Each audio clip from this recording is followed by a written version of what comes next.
نمیدونم چرا خواب موندم. نیم ساعت کامل دیر کردم.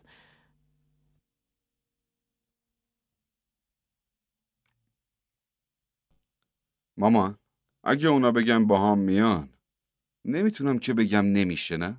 پسرم یه کاری بکن که اونا نیان. زنت خونه نیست، سر کاره.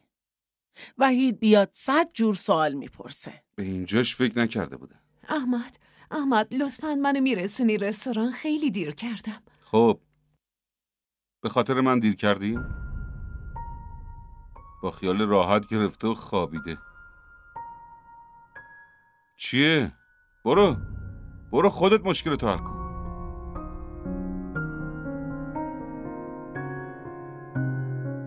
وایسا. ببین، به مدیرت بگو که حقوق این ماه تو پیش بده. ولی احمد. ولی چی؟ خودت میدونی از اینا چقدر زیاد شده. این که چجوری برنامه ریزی کردم فقط خودم میدونم. و الان یه مقدار پول مونده. تمام. اون پولم امروز برای ولیمه باید خرج کنم. برو باهاش امروز حرف بزن. باشه. خداحافظ.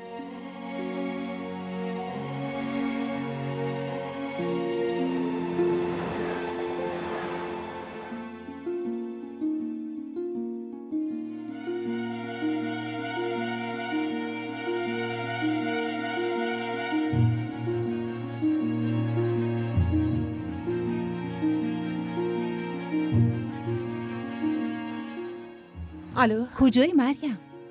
چرا هنوز نرسیدی؟ امروز خواب موندم تو راهم. ای بابا زود بیا دیگه. مشکلی که پیش نیومد. نه، سرکارگر فعلا طبقه بالا رو چک میکنه. اگه از تو پرسید من بهش میگم توی اتاق کارمنده. خیلی خوب، باشه.